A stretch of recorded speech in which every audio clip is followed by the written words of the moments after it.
Hello everyone. Last class में हम लोगों ने प्रोकैरियोटिक एंड यूकैरियोटिक डिफरेंस के साथ एंड किया था क्लास, तो मैं वहीं से स्टार्ट कर रही हूँ अभी। यहाँ पर अभी इस लेक्चर में हम लोग डिफरेंस देखेंगे किसके बिहाफ पर, सेल के स्ट्रक्चर के बिहाफ पर, मतलब प्रोकैरियोटिक सेल कैसे दिखती है and eukaryotic cell. By the way difference हम लोगों ने देख लिया कि क्या क्या डिफरेंस होते हैं, तो अभी वही हम स्ट्रक्चर के बिहाफ पर देखते हैं। ठीक है, तो प्रोकैरियोटिक सेल, अगर मैं एक टिपिकल प्रोकैरियोटिक यानी अगर मैं एक बैक्टीरियल सेल को ड्रॉ करूं तो आपको क्या दिखाई देगा, एक टिपिकल प्रोकैरियोटिक सेल दिखाई देगा। ठीक है, और या मैं एक टिपिकल प्लांट सेल या एनिमल सेल को ड्रॉ करूं, that would be considered as eukaryotic cell. ठीक है, यहाँ पे देखते हैं, तो मैं एक बैक्टीरियल सेल को ड्रॉ कर रही हूँ, बैक्टीरियल सेल, और मैं इसमें प्रेफरेंसली चूज कर रही हूँ साइनोबैक्टीरिया को, that is blue green algae, blue green algae, that is cyanobacteria. ये फोटोसिंथेसिस, ऐसे बैक्टीरिया हैं जो कि ऑटोट्रॉपिक होते हैं, फोटोसिंथेसिस करते हैं। ठीक है, मैंने आप लोगों को लास्ट क्लास में बताया था कि कोई भी सेल इस अर्थ पे पाई जा रही है तो उसके चारों तरफ एक मेम्ब्रेन पाई जाती है जो पूरी उसको सराउंडिंग से सेपरेट करती है, एंड वो मेम्ब्रेन कौन सी है, वो मेम्ब्रेन प्लाज्मा मेम्ब्रेन है। तो मैंने सबसे पहले कौन सी मेम्ब्रेन ड्रॉ की है, प्लाज्मा मेम्ब्रेन को यहाँ पे ड्रॉ किया है। ठीक है, मैं इसे एब्रीविएशन लिख रही हूँ, प्लाज्मा मेम्ब्रेन। ठीक है, तो यहाँ कहीं पे मैं इसको लिख भी दे रही हूँ, या मैं अभी लास्ट में लिख दूंगी कि पीएम क्या है यहाँ पर, प्लाज्मा मेम्ब्रेन। ठीक है, इसके चारों तरफ एक और लेयर पाई जाती है, that is cell wall. Bacteria की सेल मेम्ब्रेन के चारों तरफ एक और लेयर पाई जाती है जिसको हम लोग क्या कहते हैं, सेल वॉल। ये प्रोटेक्टिंग लेयर है, ये सेल को क्या करता है, प्रोटेक्ट करता है। ठीक है, सेल वॉल। ये बैक्टीरिया में किसका बना होता है, बना होता है पेप्टाइडोग्लाइकन का, पेप्टाइडोग्लाइकन।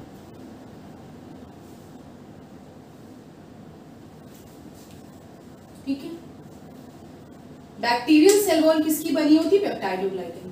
इसके अलावा एक एडिशनल और प्रोटेक्टिव लेयर पाई जाती है बैक्टीरिया में, जिसको हम लोग ग्लाइकोकैलिक्स लेयर कहते हैं। एडिशनल लेयर पाई जाती है, लाइज आउटसाइड द प्लाज्मा में, आउटसाइड द सेल वॉल, जिसको हम लोग क्या कहते हैं, ग्लाइकोकैलिक्स लेयर। क्योंकि ये लेयर किसकी बनी होती है, ग्लाइकोकैलिक्स की बनी होती है। ये लेयर किसकी बनी होती है, ग्लाइकोकैलिक्स की। ठीक है, तो ये किसकी लेयर है, ग्लाइकोकैलिक्स की लेयर। डिपेंडिंग अपॉन ग्लाइकोकैलिक्स कितना डेंसली पाया जा रहा है, मतलब अगर वो बहुत ज्यादा डेंसली पाया जा रहा है तो इस लेयर को हम लोग कैप्सूल लेयर बोल देते हैं। अगर वो डेंसली नहीं है, रेयरली मॉलिक्यूल अगर यहाँ पर पाए जा रहे हैं, तब हम उसे स्लाइम लेयर बोल देते हैं। ठीक है, तो ग्लाइकोकैलिक्स लेयर है, ग्लाइकोकैलिक्स लेयर। ठीक है, डिपेंडिंग अपॉन मैंने बताया कंपोजिशन, इसको हम लोग कैप्सूल लेयर भी कहते हैं और स्लाइम लेयर भी कहते हैं, स्लाइम लेयर भी कहते हैं। ठीक है, कैप्सूल कब होगा, जब ग्लाइकोकैलिक्स के मॉलिक्यूल बहुत ज्यादा होंगे, उस सिचुएशन में हम कैप्सूल लेयर बोलेंगे। और अगर जो ग्लाइकोकैलिक्स के मॉलिक्यूल है वो कम है, मतलब ये लूजली पैक्ड है, अगर ये टाइटली पैक्ड है ग्लाइकोकैलिक्स के मॉलिक्यूल तो कैप्सूल लेयर, ग्लाइकोकैलिक्स के मॉलिक्यूल लूजली पैक्ड है तो उस लेयर को हम लोग स्लाइम लेयर बोलते हैं। ठीक है, लेयर दोनों एक ही चीज की बनी होती है, वो किसकी बनी होती है, ग्लाइकोकैलिक्स की, इसलिए हम इस लेयर को क्या बोल देते हैं, ग्लाइकोकैलिक्स। तो ये किसके बाहर प्रेजेंट है, सेल वॉल की। सबसे पहली लेयर जो है, जो सभी में पाई जाती है, that is plasma membrane. Outside the plasma membrane cell wall, जो कि बैक्टीरिया में किसकी बनी होती है, पेप्टाइडोग्लाइकन की। यही अगर आप सेल में बात करें, प्लांट सेल की, तो प्लांट सेल में ये किसकी बनी होती है, सेलुलोज की बनी होती है। And outside the cell wall additional layer present होती है, जिसको हम लोग क्या कहते हैं, ग्लाइकोकैलिक्स लेयर कहते हैं। क्या कहते हैं, ग्लाइकोकैलिक्स लेयर कहते हैं। क्लियर हुआ ये बात। तो ये दोनों लेयर का काम क्या होता है, प्रोटेक्शन होता है। दोनों लेयर का, चाहे हम सेल वॉल की बात करें या फिर हम ग्लाइकोकैलिक्स लेयर की बात करें, ये दोनों ही सेल वॉल को प्रोटेक्ट करती है किसी भी इंजरी से, ड्रॉट से या हार्श एनवायरनमेंट, हार्श सिचुएशन से। ठीक है, सेल वॉल और ग्लाइकोकैलिक्स लेयर क्या कर रही है, सेल को ड्रॉट से, हार्श एनवायरनमेंट से और इंजरी से प्रोटेक्ट करने का काम करता है। अब हम लोग सेल के अंदर चलते हैं कि प्लाज्मा मेम्ब्रेन के अंदर क्या क्या पाया जाता है। प्लाज्मा मेम्ब्रेन के अंदर क्या पाया जाता है? साइटोप्लाज्म। प्लाज्मा मेम्ब्रेन के अंदर क्या पाया जा रहा है? साइटोप्लाज्म। ठीक है, तो ये क्या हो गया? साइटोप्लाज्म। ये कोलॉइडल सॉल्यूशन होता है। साइटोप्लाज्म क्या है? कोलॉइडल सॉल्यूशन है। इनसाइड द प्लाज्मा मेम्ब्रेन सब जो कोलॉइडल सॉल्यूशन है उसको हम लोग क्या कह रहे हैं? साइटोप्लाज्म। इसी साइटोप्लाज्म में आपका लोकेटेड होता है डीएनए। साइटोप्लाज्म में ही लोकेटेड होता है क्या? डीएनए। मैं इस तरीके से इसको दिखा रही हूँ। ये DNA associated with the protein, जिसको हम लोग क्या कहते हैं? न्यूक्लियोइड कहते हैं। इसको हम लोग क्या कहते हैं? न्यूक्लियोइड। ठीक है, न्यूक्लियोइड साइटोप्लाज्म में ही पाया जाता है। अभी यही अगर आप प्रोकैरियोटिक सेल में देखेंगे, सॉरी यूकैरियोटिक सेल में देखेंगे, तो ये जो डीएनए है, न्यूक्लियोइड जिसको मैं बोल रही हूँ, डीएनए, ये एक कंपार्टमेंट में पाया जाता है। उस कंपार्टमेंट को हम लोग न्यूक्लियस कहते हैं। इसलिए मैंने डिफरेंस जब बताया था तो आपको बताया था कि प्रोकैरियोटिक सेल में न्यूक्लियस नहीं पाया जाता है। ठीक है, बताया था। हाँ, तो मैं आपको न्यूक्लियस के बारे में बता रही थी और न्यूक्लियोइड के बारे में बता रही थी। तो ये क्लियर हो गया आपको कि प्रोकैरियोट में न्यूक्लियस नहीं पाया जाता है। जो न्यूक्लियस कंटेंट है, जो डीएनए है, वो साइटोप्लाज्म में ही लोकेटेड होता है because it associated with the protein. इस वजह से स्ट्रक्चर को हम लोग न्यूक्लियोइड कहते हैं। तो न्यूक्लियोइड क्या है? डीएनए एक्चुअली में। क्लियर हुआ इतना? इसके अलावा और क्या क्या चीजें यहाँ पर पाई जाती हैं बैक्टीरियल सेल में? राइबोसोम्स पाए जाते हैं। बताया था कौन से टाइप के राइबोसोम्स पाए जाते हैं? 70S टाइप के राइबोसोम्स यहाँ पर पाए जाते हैं। 70S type ribosome. ठीक है, 70S राइबोसोम पाए जाते हैं। इसके अलावा और क्या पाया जाता है यहाँ पर? 70S राइबोसोम के अलावा ये जो प्लाज्मा मेम्ब्रेन है, ये प्लाज्मा मेम्ब्रेन इनफोल्डिंग्स बनाती है और इन फोल्डिंग्स को हम लोग क्या कहते हैं? मीजोसोम्स कहते हैं। ये जो इनफोल्डिंग्स हैं इनको हम क्या कहते हैं? मीजोसोम्स कहते हैं। ठीक है, तो ये इनफोल्डिंग्स क्या है? मीजोसोम्स। ये मीजोसोम्स किसके सिमिलर होते हैं? मीजोसोम्स किसके सिमिलर होते हैं? ये रिड्यूस्ड माइटोकॉन्ड्रिया की तरह एक्ट करते हैं, यानी इस पे रेस्पिरेटरी एंजाइम्स पाए जाते हैं जो कि रेस्पिरेशन परफॉर्म करते हैं। तो ये किसकी तरह एक्ट करता है? Reduced mitochondria. मतलब जो माइटोकॉन्ड्रिया का यूकैरियोटिक सेल में फंक्शन होता है वही काम ये प्रोकैरियोटिक सेल में करते हैं। ये कुछ नहीं है इनफोल्डिंग ऑफ प्लाज्मा मेम्ब्रेन जिस पे रेस्पिरेटरी एंजाइम्स पाए जा रहे हैं। इनफोल्डिंग ऑफ प्लाज्मा मेम्ब्रेन जिस पे रेस्पिरेटरी एंजाइम पाए जा रहे हैं। मैं इसे इक्विवेलेंट बोल रही हूँ किसके? यूकैरियोटिक माइटोकॉन्ड्रियल ऑर्गेनेल के। इसका मतलब क्या हुआ कि ये माइटोकॉन्ड्रिया के एनालॉगस होते हैं। इसका मतलब जो फंक्शन वो परफॉर्म कर रहा है वही ये परफॉर्म कर रहे हैं। क्लियर हुआ आपको ये बात? अभी मैं वहां पे आपको दिखाऊंगी तो बताऊंगी। रेस्पिरेशन माइटोकॉन्ड्रिया करता है। मेसोसोम्स भी किसके लिए रेस्पॉन्सिबल होता है? रेस्पिरेशन के लिए रेस्पॉन्सिबल होता है। ठीक है, अब हम लोग यहाँ पर देखते हैं आगे और क्या चीजें पाई जाती हैं यहाँ पर। अगेन प्लाज्मा मेम्ब्रेन मॉडिफाइड होती है एंड ये फॉर्म करती है लैमेली, फोटोसिंथेटिक लैमेली। क्योंकि मैंने ये ब्लू ग्रीन एल्गी बताया, साइनोबैक्टीरिया, मतलब ये फोटोसिंथेसिस करता है। तो फोटोसिंथेसिस के लिए यहाँ पर क्लोरोप्लास्ट तो पाया नहीं जाता है। तो इसका मतलब यहाँ पर अगर ये क्लोरोप्लास्ट नहीं पाया जाता तो कुछ तो ऐसा सिस्टम होना चाहिए जो फोटोसिंथेसिस करे, जो किसको कंटेन किया हो? क्लोरोफिल मॉलिक्यूल को। Photosynthetic lamellae, photosynthetic lamellae. Clear हुआ? ये फोटोसिंथेटिक लैमेली। अब यहाँ पर ध्यान से देखिए, इतना स्ट्रक्चर आपको क्लियर हो गया। यहाँ पर क्या क्या चीजें पाई जा रही हैं? Photosynthetic lamellae that is responsible for photosynthesis, nucleus जिसमें जेनेटिक न्यूक्लियोइड जिसमें जेनेटिक मटेरियल डीएनए प्रेजेंट होता है, और ये लेयर्स के बारे में 3 लेयर है। सबसे इनसाइड जो है वो प्लाज्मा मेम्ब्रेन जो सभी में पाई जाती है, कॉमन टू ऑल सेल, और इसके बाहर सेल वॉल जो कि बैक्टीरिया के केस में पेप्टाइडोग्लाइकन की बनी होती है, and outside the cell wall additional layer पाई जाती है जिसको हम लोग ग्लाइकोकैलिक्स लेयर कहते हैं। ठीक है, साइटोप्लाज्म में सस्पेंडेड होता है राइबोसोम, और बहुत सारी चीजें इसमें पाई जाती हैं जैसे कि ग्लाइकोजन ग्रेन्यूल्स,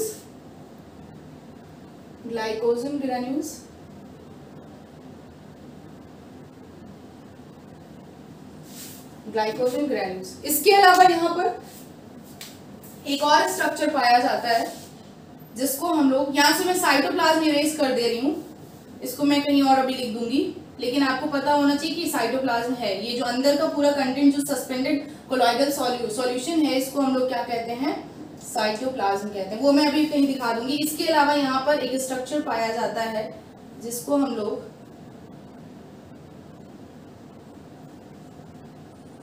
फ्लैजेला कहते हैं। क्या कहते हैं, फ्लैजेला कहते हैं, ठीक है।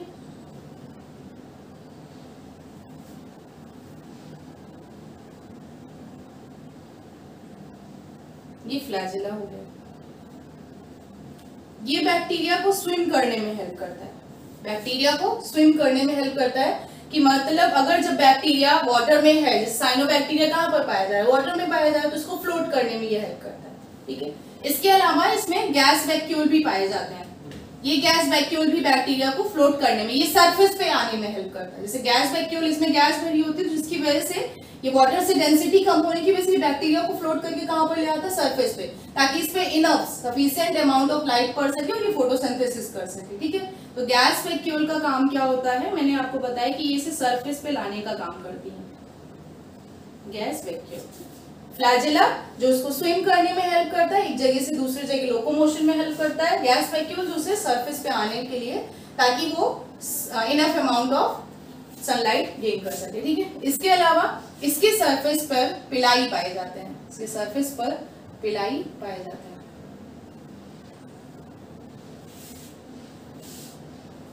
इस तरीके से all over the surface hair like structure present होते हैं, और इस हेयर लाइक स्ट्रक्चर को हम लोग क्या कहते हैं, पिलाई कहते हैं। तो ये हेयर लाइक स्ट्रक्चर क्या है, पिलाई। मैं यहां पे लिख दे रही हूं इसको, ये क्या है, पिलाई।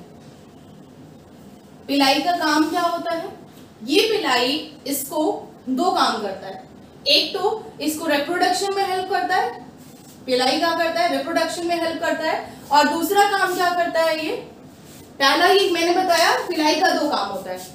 जो नॉर्मल फंक्शन है, जो सभी बैक्टीरिया में होता है, वो इसका काम होता है कि इसको ये सबस्ट्रेट से, किसी सबस्ट्रेट से एडहेयर करने में हेल्प करता है। जैसे बैक्टीरिया को रुकना हो कहीं पर, तो वो कैसे रुकेगा, ये पिलाई के थ्रू वो क्या करता है, सबस्ट्रेटम से एडहेयर करता है। तो ये इसको एडहेयर करने में, कॉलोनी फॉर्मेशन में, जैसे आप देखते हैं बैक्टीरियल कॉलोनी है, तो कॉलोनी फॉर्मेशन इन सब में हेल्प करता है। इसके अलावा ये बैक्टीरियल रिप्रोडक्शन में हेल्प करता है। बैक्टीरियल रिप्रोडक्शन मतलब जब बैक्टीरिया रिप्रोड्यूस करता है, जेनेटिक मटेरियल ट्रांसफर होता है, तो उस सिचुएशन में ये सेक्स पिलाई फॉर्म करता है और रिप्रोडक्शन में हेल्प करता है। तो इसका दो काम हुआ, एक तो बैक्टीरिया को एडहेयर करने में, वेदर ये कॉलोनी फॉर्म कर रहा है या सबस्ट्रेट से एडहेयर हो रहा है, उसमें हेल्प करता है। दूसरा रिप्रोडक्शन में हेल्प करता है। क्लियर हुआ इतना बैक्टीरिया के बारे में। यानी हम एक टिपिकल प्रोकैरियोटिक सेल का स्ट्रक्चर देख लिया, उसमें क्या क्या चीजें पाई जाती हैं, ठीक है। अब हम लोग आ जाते हैं प्रोकैरियोटिक सेल पे। यहाँ पे मैं ड्रॉ कर रही हूँ आपको, अभी प्लांट सेल, एनिमल सेल को ड्रॉ कर रही हूँ, फिर बाद में हम लोग एनिमल सेल और प्लांट सेल को कंपेयर करके देख लेंगे कि क्या क्या डिफरेंस होता है एनिमल सेल और प्लांट सेल में, ठीक है। अभी मैं एनिमल सेल को ड्रॉ कर रही हूँ। तो यहाँ पे मैं टिपिकल प्रोकैरियोटिक सेल क्या ड्रॉ कर रही हूँ, एनिमल सेल।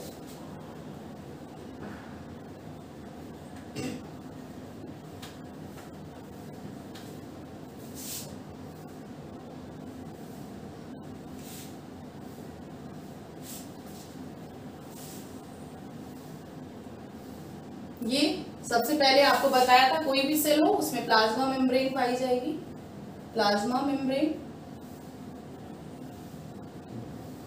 प्लाज्मा मेम्ब्रेन हो गई। इनसाइड द प्लाज्मा मेम्ब्रेन यहाँ पर क्या होगा, साइटोप्लाज्म। लेकिन आपको पता है, मैंने आपको बताया था कि यहाँ पर यूकैरियोटिक सेल में न्यूक्लियस भी पाया जाता है, यानी कंपार्टमेंटलाइजेशन हो जाता है साइटोप्लाज्म का। यहाँ पर न्यूक्लियस भी पाया जा रहा है, ठीक है। क्या पाया जा रहा है यहाँ पे, न्यूक्लियस। ये सेंटर में पाया जाता है, कहां पर पाया जाता है, न्यूक्लियस सेंटर में। ये न्यूक्लियस हो गया। आपको दिखाई दे रहा है कि यूकैरियोटिक सेल में कंपार्टमेंटलाइजेशन है। इसी साइटोप्लाज्म में एक ये कंपार्टमेंट है, दूसरा न्यूक्लियस वाला कंपार्टमेंट है। दो कंपार्टमेंट दिखाई दे रहे हैं। और ये किसकी वजह से पॉसिबल हो पाया, ये न्यूक्लियस की वजह से। क्या यहाँ पर कोई कंपार्टमेंटलाइजेशन है, नहीं, एक साइटोप्लाज्म एरिना है, वहीं पर सारी चीजें पाई जा रही हैं, ठीक है। अब यहाँ पर ये साइटोप्लाज्म, ये साइटोप्लाज्म हो गया। न्यूक्लियस में क्या क्या चीजें पाई जाती हैं अगर हमें देखना हो तो न्यूक्लियस के अंदर ये न्यूक्लियर मेम्ब्रेन है, ये जो दिखाई दे रही है क्या है, न्यूक्लियर मेम्ब्रेन।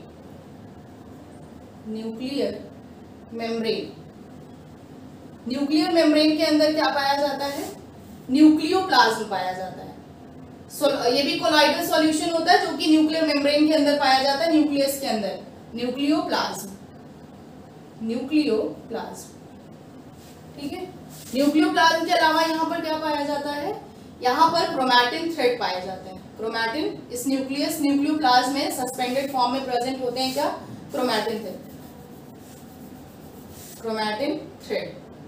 तो इनको मैं लिख दे रही हूँ, ये क्या है, क्रोमैटिन थ्रेड। इसके अलावा क्या पाया जाता है, इसके अलावा यहाँ पर एक डेंस स्ट्रक्चर पाया जाता है, इस तरीके से अंडर माइक्रोस्कोप देखा गया जिसको न्यूक्लियोलस नाम दिया गया। इस तरीके से डार्कली स्टेन्ड एक स्ट्रक्चर पाया जाता है जिसको क्या नाम दिया गया, न्यूक्लियोलस नाम दिया गया। ये मैं अभी लिख दूंगी कहीं और, यहाँ पर मैं न्यूक्लियस के सारे कंपोनेंट एक साथ लिखना चाह रही हूँ इसलिए इसको हटा दिया, न्यूक्लियोलस। तो अगर आप देखें न्यूक्लियस की कंपोनेंट क्या क्या है, तो nuclear membrane, nucleoplasm, chromatin and nucleolus, ये चार चीजें मिलके क्या बनाते हैं, न्यूक्लियस बनाते हैं। ये चार चीजें मिलके क्या बना रहे हैं, न्यूक्लियस बना रहे हैं। क्लियर हुआ आपको इतनी बार? तो न्यूक्लियस के पार्ट हमने देख लिए, यहाँ मैं लिख दे रही हूँ, ये प्लाज्मा मेम्ब्रेन है और इसके अंदर जो भी कंटेंट पाया जा रहा है ये cytoplasm. Outside the animal cell और कोई लेयर नहीं पाई जाती है, अनलाइक द बैक्टीरियल सेल जिसमें सेल वॉल और क्या पाया जा रहा है, ग्लाइकोकैलिक्स लेयर, यहाँ पे नहीं पाई जा रही। यहाँ पे ये सिंपल एक लेयर है, दैट इज प्लाज्मा मेम्ब्रेन, ठीक है। इसके अलावा और क्या क्या चीजें पाई जाती है, मैंने आपको बताया है कि यहाँ पर क्या पाई जाती है, सेलुलर ऑर्गेनल्स पाए जाते हैं सेल के अंदर, जैसे माइटोकॉन्ड्रिया हो गया, गोल्जी बॉडी, एंडोप्लाज्मिक रेटिकुलम, ये सारी चीजें यहाँ पर पाई जाती है। तो मैं अभी एंडोप्लाज्मिक रेटिकुलम को ड्रॉ कर रही हूँ। एंडोप्लाज्मिक रेटिकुलम अटैच्ड होता है किससे, न्यूक्लियर मेम्ब्रेन से। एंडोप्लाज्मिक रेटिकुलम किससे अटैच होता है, न्यूक्लियर मेम्ब्रेन से। आपको दिखाई दे रहा है ये किससे अटैच है, न्यूक्लियर मेम्ब्रेन। ये इसी तरीके से एक network like structure through out the cytoplasm जैसे प्रेजेंट होता है। ये मैं पूरे में नहीं बना रही हूँ क्योंकि पूरा बना देंगे तो बाकी ऑर्गेनल्स नहीं दिखा पाएंगे, लेकिन आपको अंडरस्टूड रखना है कि ये नेटवर्क लाइक स्ट्रक्चर पूरे साइटोप्लाज्म में प्रेजेंट होता है। अब इस जो एंडोप्लाज्मिक रेटिकुलम की सरफेस है इस पर राइबोसोम्स बाइंड होते हैं। डिपेंडिंग अपॉन सरफेस पे राइबोसोम बाइंड है या नहीं है, इसके बिहाफ पर क्या किया जाता है, एंडोप्लाज्मिक रेटिकुलम को दो पार्ट में डिवाइड कर दिया। अगर सरफेस पे राइबोसोम बाइंड कर रहे हैं तो हम उसे रफ एंडोप्लाज्मिक रेटिकुलम बोलेंगे, और अगर सरफेस पे नहीं बाइंड किया हुआ है तो तब हम उसे क्या बोलेंगे, स्मूथ एंडोप्लाज्मिक रेटिकुलम। क्या बोलेंगे, स्मूथ एंडोप्लाज्मिक रेटिकुलम। अगर सरफेस पर राइबोसोम्स बाइंड किया हुआ है तो क्या बोलेंगे, बताइए, तब हम इसे रफ एंडोप्लाज्मिक रेटिकुलम। सरफेस पर राइबोसोम नहीं बाइंड किया हुआ है तो स्मूथ एंडोप्लाज्मिक रेटिकुलम। क्लियर हुआ? तो मैं यहाँ पे ड्रॉ कर दे रही हूँ ये इस तरीके से, किसके सरफेस पे सर्कुलर स्ट्रक्चर ड्रॉ कर दे रही हूँ जिससे हम ये बता पाए कि ये क्या है, रफ एंडोप्लाज्मिक रेटिकुलम, और जिस सरफेस पे नहीं बाइंड होगा वो स्मूथ। अब इसके सरफेस पर राइबोसोम बाइंड करने की वजह से इन दोनों का फंक्शन भी चेंज हो जाता है। रफ एंडोप्लाज्मिक रेटिकुलम का फंक्शन अलग हो जाता है, स्मूथ का अलग हो जाता है। तो मैं यहाँ पे लिख दे रही हूँ, ये इतने पार्ट को मैं ड्रॉ कर रही हूँ कि ये क्या है, जिसपे बना हुआ है, RER जुड़ा हुआ है, सॉरी राइबोसोम, उसको रफ एंडोप्लाज्मिक रेटिकुलम RER कहते हैं। एब्रिविएशंस मैं अभी बाद में लिख दूंगी या यही लिख दे रही हूँ, रफ एंडोप्लाज्मिक रेटिकुलम। एब्रिविएशंस मैं बाद में लिख दूंगी, शायद यहाँ पे दिखाई नहीं देगा आपको, अभी लास्ट में लिख दूंगी मैं, कहीं पे स्पेस होगा तो, कि इसका फुल फॉर्म क्या होता है। एंड ये क्या होगा, SER। ये जो पार्ट है इसको हम लोग क्या बोलेंगे, SER। यहीं पर क्या प्रेजेंट होता है, गोल्जी बॉडी। इसकी हमेशा याद रखिएगा, कभी भी आप कहीं भी बनाइएगा, लेकिन आप देखिएगा कि जो गोल्जी बॉडी है वो हमेशा क्लोज प्रॉक्सिमिटी में प्रेजेंट होगा, किसके, एंडोप्लाज्मिक रेटिकुलम के, उसके आसपास ही पाया जाएगा। एंडोप्लाज्मिक रेटिकुलम के आसपास ही क्या पाया जाएगा, आपका गोल्जी बॉडी। ये क्या हो गया, गोल्जी बॉडी।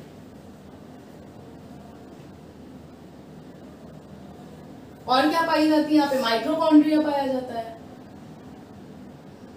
ऐसा नहीं कि एक सेल में एक ही माइटोकॉन्ड्रिया पाया जाता है, न्यूमरस माइटोकॉन्ड्रिया पाए जा रहे हैं। मैं एक बना के दिखा दे रही हूँ, एक सेल में कई सारे माइटोकॉन्ड्रिया हो सकते हैं, मैं एक बना रही हूँ इसका ये मतलब नहीं एक ही पाया जाता है, ठीक है, ये माइटोकॉन्ड्रिया हो गए। इसके अलावा सेंट्रियोल पाया जाता है, सेंट्रियोल जो एनिमल सेल को डिवाइड करने में हेल्प करता है। सेंट्रियोल हमेशा पेयर में होते हैं और एक दूसरे से राइट एंगल पे होते हैं, तो ये क्या हो गया सेंट्रियोल। सेंट्रियोल, ठीक है, ये हमेशा न्यूक्लियस की क्लोज प्रॉक्सिमिटी में होंगे। सेंट्रियोल क्या होगा, न्यूक्लियस की क्लोज प्रॉक्सिमिटी में होगा। और इसके अलावा क्या पाए जाते हैं, लाइसोसोम पाए जाते हैं। Through out the cytoplasm lysosome present होते हैं, तो ये क्या हो गए लाइसोसोम।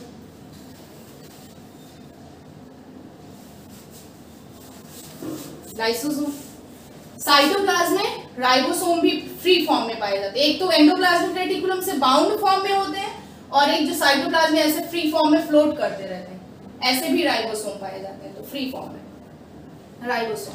याद रखिएगा इसमें जो राइबोसोम पाए जाएंगे वो ATS टाइप होंगे। मैंने बताया था यूकैरियोटिक सेल में जो राइबोसोम पाए जाते हैं वो कौन से होते हैं, ATS टाइप के, ठीक है, क्लियर हुआ इतनी बातें आपको। ATS टाइप ऑफ राइबोसोम्स यहाँ पर पाए जा रहे हैं। और क्या यहाँ पे पाई जाएंगी, छोटी छोटी वेसाइकल्स पाई जाती हैं, छोटी छोटी वेसाइकल्स यहाँ पे पाई जाती है, तो ये क्या होंगी vesicles. Endoplasmic reticulum, mitochondria, lysosome, centriole, और क्या पाए जाते हैं छोटे छोटे यहाँ पर पेरोक्सीसोम्स भी पाए जाते हैं। ये स्पेशल टाइप्स ऑफ ऑर्गेनल है, इन सब के बारे में हम लोग देख लेंगे कि इनका क्या फंक्शन है। अभी हम लोग नाम लिख लेते हैं, पेरोक्सीसोम्स, ये भी पाए जाते हैं पेरोक्सीसोम्स, ठीक है। तो वेसाइकल्स हो गए, एंडोप्लाज्मिक रेटिकुलम, सेंट्रियोल, ये सारे स्ट्रक्चर्स किसमें पाए जा रहे हैं, यूकैरियोटिक सेल में। अगर हम प्लांट सेल ड्रॉ करते तब उसमें कुछ चीजें ऐड हो जाती और कुछ चीजें यहाँ से हट जाती, वहां पर एक लार्ज साइज में वैक्यूल पाई जाती है, तो वो डिफरेंस अभी हम बाद में देख लेंगे। एनिमल सेल अभी एक टिपिकल अगर हम यूकैरियोटिक सेल को देखना चाह रहे हैं तो ये सारी चीजें इसमें पाई जाती है। आपको डिफरेंस दिखाई दे रहा होगी क्या क्या चीजें हैं उसमें और क्या क्या नहीं है, ठीक है। आपको दिखाई दे रहा है कि इन दोनों में राइबोसोम पाए जाते हैं लेकिन टाइप अलग है, ठीक है। तो ये कॉमन डिफरेंस हो गया किसके बीच में, eukaryotic cell and prokaryotic cell. इसके बाद हम लोग प्रोकैरियोटिक सेल में, यूकैरियोटिक सेल में ही एनिमल सेल और प्लांट सेल में डिफरेंस देखेंगे कि एनिमल सेल और प्लांट सेल में क्या डिफरेंस होता है। और कुछ चीजें यहाँ पर पाई जाती हैं जैसे कि साइटोस्केलेटन। साइटोस्केलेटन को मैं साइड में दिखा दे रही हूँ, वैसे ये throughout the cell present होते हैं, एक फ्रेमवर्क, एक नेटवर्क लाइक स्ट्रक्चर फॉर्म करते हैं जिसकी वजह से जो भी ऑर्गेनल जिस पोजीशन पर पाया जा रहा है वो फिक्स होता है। जस्ट लाइक हमारी बॉडी में एक स्केलेटन पाया जा रहा है जिसकी वजह से हमारा एक प्रॉपर शेप है क्योंकि वो होल्ड करके वहीं पे रखा हुआ। तो इसी तरीके से यहाँ पर सेल में एक टेम्परेरी स्केलेटन पाया जाता है, क्योंकि सेल के बारे में है तो साइटोस्केलेटन हम बोल देते हैं। फिक्स नहीं है, टेम्परेरी टाइप का होता है, डिपेंडिंग अपॉन द सिचुएशन वो असेंबल और डिसअसेंबल होता है। जब जरूरत पड़ती है तो वो फॉर्म हो जाता है, जब जरूरत पड़ती है तो वो फिर क्या हो जाता है, डिसअसेंबल हो जाता है। तो साइटोस्केलेटन यहाँ पे प्रेजेंट होता है इस तरीके से। जैसे सपोज आप सोच रहे हैं यहाँ पर सेंट्रल में न्यूक्लियस कैसे प्रेजेंट है, क्योंकि इसके न्यूक्लियर मेम्ब्रेन से ऐसे जो साइटोस्केलेटन है वो क्या करता है, इसको इस तरीके से होल्ड करके रखता है, ठीक है। तो ये क्या है, साइटोस्केलेटन, साइटोस्केलेटन, क्लियर हुआ। तो ये मेजर चीजें जो सारी चीजें पाई जाती थी ये मैंने बता दिया है। अब इसके बाद हम लोग प्लांट सेल को ड्रॉ करेंगे, एनिमल सेल ऐसे रहेगा, दोनों में डिफरेंस देख लेंगे, ठीक है। तो एक बार देख लीजिए प्रोकैरियोटिक और यूकैरियोटिक सेल में क्या डिफरेंस होता है। चलिए अब हम लोग प्लांट सेल को बना के देखते हैं। प्लांट सेल और एनिमल सेल दोनों ही यूकैरियोटिक सेल के टाइप हैं, depending upon cell wall present है या नहीं। यहाँ पर मैंने आपको सेल वॉल नहीं दिखाया, इसमें सेल वॉल प्रेजेंट होगी, तो मैं प्लांट सेल को ड्रॉ करने जा रही हूँ। प्लांट सेल,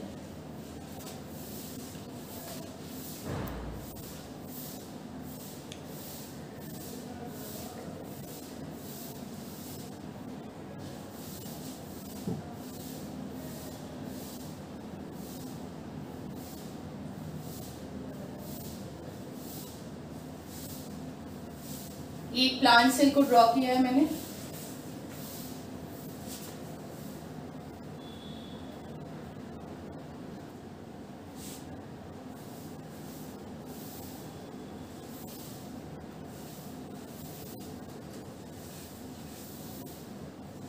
ये प्लाज्मा मेम्ब्रेन हो गई, प्लाज्मा मेम्ब्रेन। ये जो यहाँ पर गैप दिखाई दे रहे हैं इन्हें हम प्लाज्मोडेस्माटा कहते हैं। फंक्शन क्या होता है अभी देखेंगे, प्लाज्मोडेस्माटा। और ये क्या है आपकी सेल वॉल, सेल वॉल।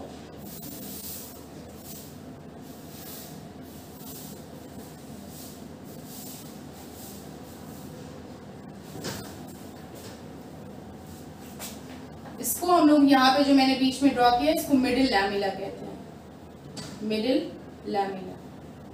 ये भी सेल वॉल का ही पार्ट होता है, अभी बताऊंगी फंक्शन क्या होता है मिडिल लैमिला, ठीक है। ये जो यहाँ पे अभी मैंने ड्रॉ किया ये है मिडिल लैमिला। इसके अंदर क्या पाया जाता है, अगर आप प्लांट सेल को देखें तो इसमें एक लार्ज साइज वैक्यूल पाई जाती है, और उस लार्ज साइज वैक्यूल की वजह से जो न्यूक्लियस है वो साइड में हो जाता है इंस्टेड ऑफ सेंटर। एक लार्ज साइज वैक्यूल पाई जाती है जो कि अप टू 90% ऑफ वॉल्यूम क्या कर लेता है, इसका कंज्यूम कर लेता है। अप टू 90% ऑफ सेल का जो वॉल्यूम है वो कौन कर लेता है कंज्यूम, ये वैक्यूल।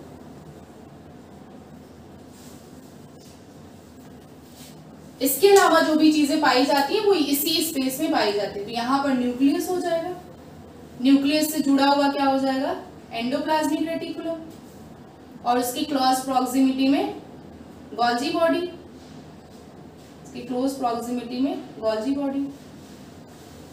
तो ये एंडोप्लाज्मिक रेटिकुलम हो गया। इसके सरफेस पे अगर राइबोसोम बाइंड किया हुआ है, क्योंकि है तो ये यूकैरियोटिक सेल ही ना, तो ऑलमोस्ट बहुत सारी चीजें सिमिलर भी होंगी। तो ये RER हो गया और ये SER हो गया, यानी rough endoplasmic reticulum, smooth endoplasmic reticulum. Abbreviation अभी लिख दूंगी। ये क्या है, Golgi body, Golgi body. Difference देखते चलिएगा। ये क्या है, न्यूक्लियस। मैं न्यूक्लियस के कंपोनेंट फिर से नहीं दिखा रही हूँ, वही सारी चीजें यहाँ पे पाई जा रही हैं। मैं डायरेक्ट सिर्फ न्यूक्लियस दिखा दे रही हूँ, न्यूक्लियस। और क्या पाए जाते हैं यहाँ पर, माइटोकॉन्ड्रिया यहाँ भी पाए जाएंगे। माइटोकॉन्ड्रिया, ये हो गया माइटोकॉन्ड्रिया।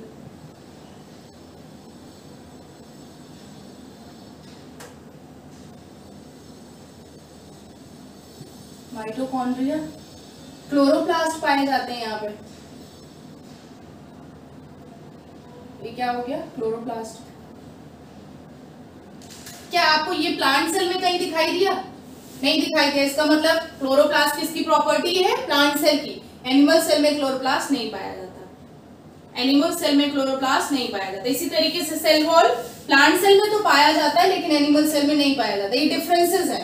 इसी तरीके से वैक्यूल प्लांट सेल में तो पाया जाता है लेकिन एनिमल सेल में नहीं पाया जाता। ये 3 डिफरेंसेस हमने देखे। प्लांट सेल किस में पाया जा रहा है, प्लांट सेल सेल वॉल किस में पाया जा रहा है, प्लांट सेल में, एनिमल सेल में नहीं पाया जा रहा है। क्लोरोप्लास्ट किस में पाया जा रहा है, प्लांट सेल में, एनिमल सेल में नहीं पाया जा रहा है। लार्ज साइज वैक्यूल किस में पाई जा रही है, प्लांट सेल में, एनिमल सेल में नहीं पाई जा रही। बाकी साइटोप्लाज्म यहाँ पर होगा ही। ये क्या होगा आपका, साइटोप्लाज्म। साइटोप्लाज्म। ये जो वैक्यूल की मेम्ब्रेन है इसको हम लोग टोनोप्लास्ट कहते हैं। वैक्यूल की जो मेम्ब्रेन होती है उसको क्या कहते हैं, टोनोप्लास्ट। ये टोनोप्लास्ट, वैक्यूल की मेम्ब्रेन टोनोप्लास्ट। और इसके अंदर जो फ्लूइड भरा होता है वैक्यूल के अंदर उसको वैक्यूल सैप कहते हैं, वैक्यूल सैप। तो मैं यही लिख दे रही हूँ, वैक्यूल सैप। इसके अंदर जो भी फ्लूइड भरा होता है वो वैक्यूल सैप कहलाता है। इसकी मेम्ब्रेन टोनोप्लास्ट। इतना क्लियर हुआ आपको। और क्या पाई जाएगी, सेंट्रियोल यहाँ नहीं पाया जाता। मैंने यहाँ पर ड्रॉ नहीं किया, यहाँ पर सेंट्रियोल नहीं पाया जाता है, ठीक है। राइबोसोम यहाँ पर पाए जाते हैं, फ्री फॉर्म में राइबोसोम भी होंगे। यहाँ पर भी जो राइबोसोम होंगी वो कौन से टाइप होंगे, 80 टाइप्स, क्योंकि ये यूकैरियोटिक सेल है। 80 type, 80S type ribosome, free form of ribosome. एक तो एंडोप्लाज्मिक रेटिकुलम से बाइंड करते हैं, और पैरोक्सिसोम्स पाए जाते हैं, पैरोक्सिसोम्स, लाइसोसोम, ये सब पाए जाते हैं। लाइसोसोम ये सब सेल ऑर्गेनल है। पैरोक्सिसोम छोटे छोटे सेल ऑर्गेनल्स होते हैं, इनका बहुत ऐसा कुछ शेप नहीं होता है, वैक्यूल लाइक स्ट्रक्चर होते हैं पैरोक्सिसोम्स, ठीक है। ये सब स्ट्रक्चर है जो कि प्लांट सेल एनिमल सेल में। तो मेजर डिफरेंस हमने जो देखा वो कहां पर देखा, सेल वॉल में, क्लोरोप्लास्ट में और वैक्यूल में और सेंट्रियोल में। ये 4 डिफरेंस है प्लांट सेल एनिमल सेल। यहाँ पर मैं एब्रिविएशन लिख दे रही हूँ, RER इज इक्वल टू क्या होता है, इसका फुल फॉर्म क्या होगा, rough endoplasmic reticulum, rough endoplasmic reticulum, endoplasmic reticulum.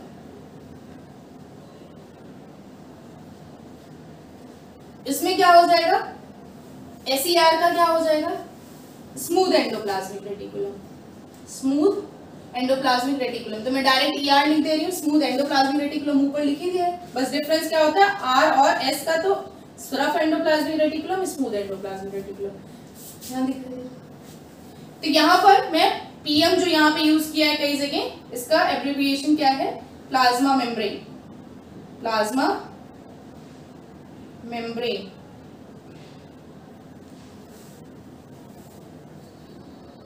This is the only membrane which is common to all cells, चाहे वो एनिमल सेल हो, प्लांट सेल हो, बैक्टीरियल सेल हो, कोई भी सेल हो। डिफरेंस समझ में आया?